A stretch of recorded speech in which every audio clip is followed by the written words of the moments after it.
Hey guys, this is Andrei and I'm sitting here between the beautiful peach tree and some tomatoes and then cucumbers behind me.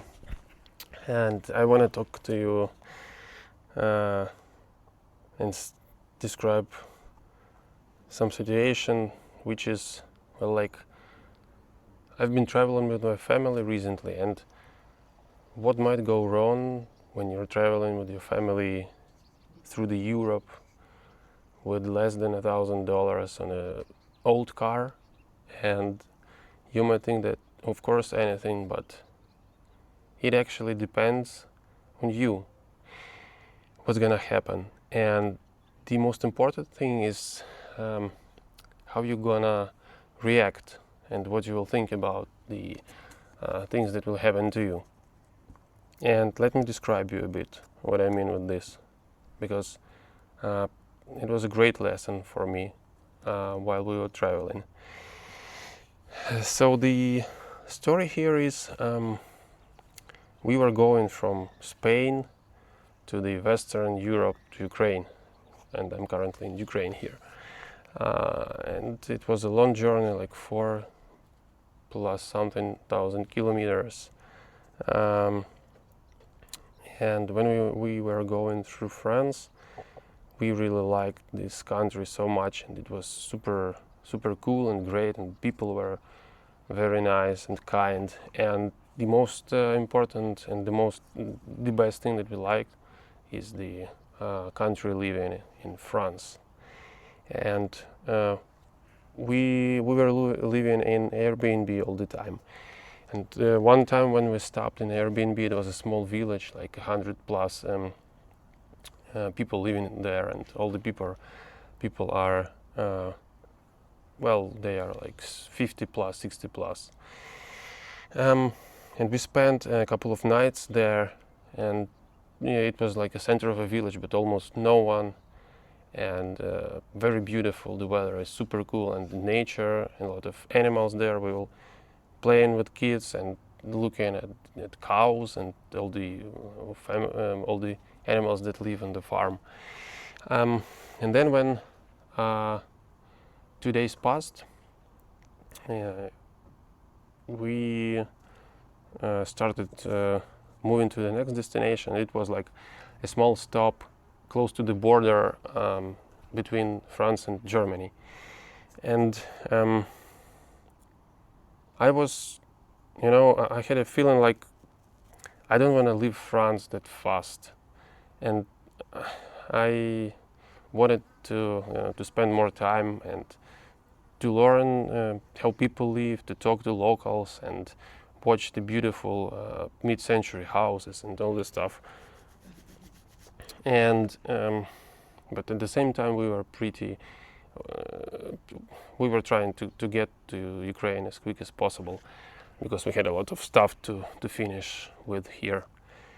And despite I did want to spend more time in France, I thought like, hey man, you need to go to Ukraine, so maybe the next time. But at the same time, another part of me was saying like, hey, no, I want to spend more time in France. And so the world listened to me and gave me an opportunity to stay in France for more time, even though we need to. We were planning to go faster to Ukraine. And let me describe you how. So yeah, that was interesting and unexpected. So as I told you before, I had and I currently have an old car. It's 2005 Renault minivan. And when we left our place in France and booked another house closer to the border with Germany, and we were closer to the end of the day, we were moving, and we were very close, like 20 kilometers from that place that we rented. We were going on the road, and the light on the dashboard began to blink, and it was an issue with the alternator in my car. It wasn't, nothing super critical. You can go a bit more using just your battery inside the car. But at the same time, you can't go all the way back to Ukraine. So I decided to not to call help and just to go to the place where we were planning to stay. And we went there. The next day, I talked to the hosts and we extended our living there. So we were booked plus one night. And I decided to, well, I usually do repairs by myself, especially when it is related to the car. So I opened the hood and went to the place where the alternator is, disassembled it, and asked the host. It was the host was the lady, but there was her husband, and he knew everything around the place where we were living. And I asked him if he knows where we can buy, where I can buy the used parts for my car. And he said that yes, but it was Sunday, so we had to wait until the next day, until Monday. And we did this. Then we went in the morning and I bought the used alternator. And when I started to think about how I should replace the one that I had with the one that I bought, I understood that I need at least one more day because it's gonna take a lot of time for me. And when I asked them if they have,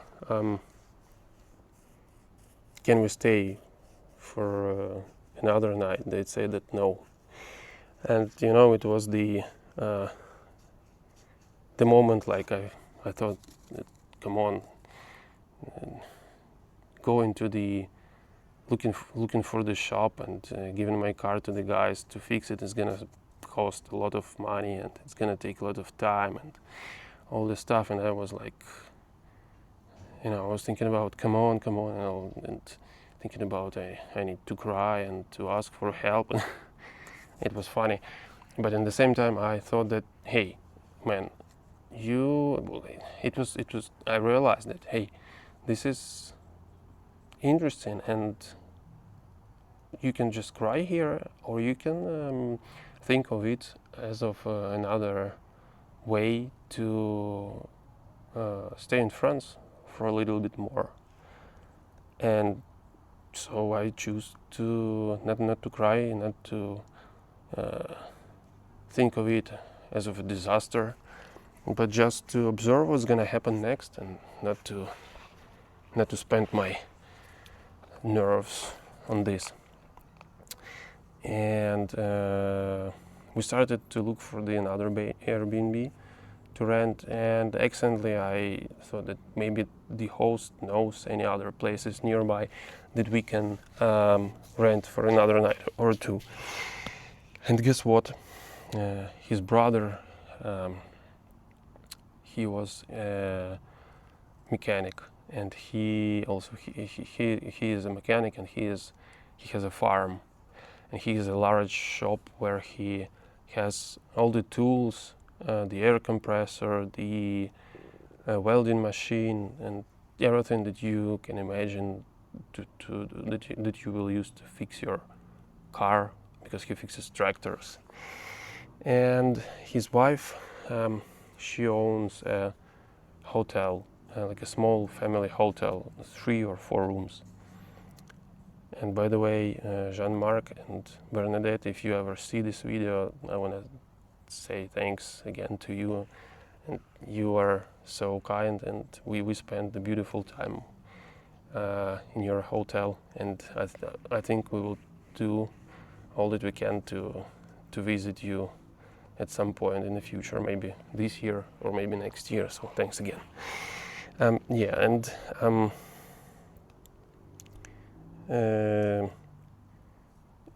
we talked to them, and Bernadette, the wife of the host, the new host, she said that all the rooms are empty and we can stay as long as we need to. And we stayed, and the same day the host, Jean-Marc, came and said that he wanna help me. And we spent a lot of time, and he helped me really much with replacing the alternator. And we stayed for another night because it was super beautiful. They have a river just next to their house where you can swim, and the nature again is very cool. We really liked that place. So 2 days after, the car is fixed and we can move forward. So we moved. It was a great time spent in France. And the rest of the route was very quick. It took 3 days to come to Ukraine, and we really jumped through the Germany and then Czech Republic and Slovakia and then to Ukraine. But I have a small cheat sheet here, and just not to forget about the important things that I want to share with you. So yeah, the main lesson for me here is you are really responsible for what is happening to you, and the universe hears you. So when I was thinking about how much I would like to stay in France, the world heard me and gave me an opportunity. But the thing here is, it's not always the opportunity is given to you, not always in the way that you wanted to receive, to get. So in this case, it was the car broken, and the second thing is it depends on you, on how you react to these things, because I get used to reacting to things like this, like being annoyed and crying. I want to go home. I don't like these things happening to me. I don't like uncertainty when you don't have money and all that stuff. But I realized that if you think about it in from another point of view, there is an opportunity. Then there is always an opportunity, and only you choose on how to react on the things that happen to you in your life, because actually sometimes you ask for them. And I think that's it. Oh, and you know what? I remembered actually about another story related to this trip and to the friends, and it goes more deeper into 2025, when I was asking questions to universe. But that's another story, and I'm gonna tell it to you a little bit later. So thanks for watching, guys, and see you in the next vid. And be careful with asking universe.